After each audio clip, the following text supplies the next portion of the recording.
গৌৰৱ গগৈ সময় পৰিৱৰ্তনৰ যাত্ৰা মঙলদৈত বিশাল জনসমাগমৰ মাজেৰে আজি মঙলদৈ হৈ চিপাঝাৰলৈ যাত্ৰা কৰে। চিপাঝাৰত জনসভা সম্বোধন কৰিব গৌৰৱ গগৈয়ে।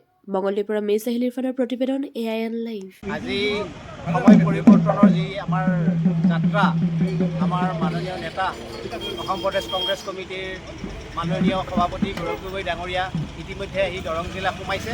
তেওঁ দলগাঁও হৈ আহি আছে। খাৰুপিটিয়া ৰাজীৱ ভৱনত তেওঁ আদৰা হ'ল। তাৰ পৰা তেওঁ এতিয়া মঙলদৈ হৈ পাথৰীঘাটলৈ যাব। পাথৰীঘাটৰ পৰা আকৌ ঘূৰি আহি শেষত মঙলদৈ ক্লক টাৱাৰত তেওঁ এটা ৰেলী কৰিব। কৰি পেলাই আজিৰ যিটো যাত্ৰা এইটো সীমাতে সামৰিব। এইটো আপোনালোকে দেখিছে এতিয়া গোটেই ৰাজ্যত, অকল মঙলদৈ বুলি নহয়, গৌৰৱ গগৈৰ যিটো ঢৌ, তেওঁক লৈ মানুহবিলাকৰ যিটো আশা, এইটো আমি সকলোৱে দেখা পাইছোঁ।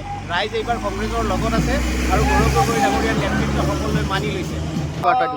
ময়ো লাগি আছোঁ, ইতিমধ্যে প্ৰাৰ্থিত্ব প্ৰত্যাশী মই। গতিকে আবেদন কৰিছোঁ।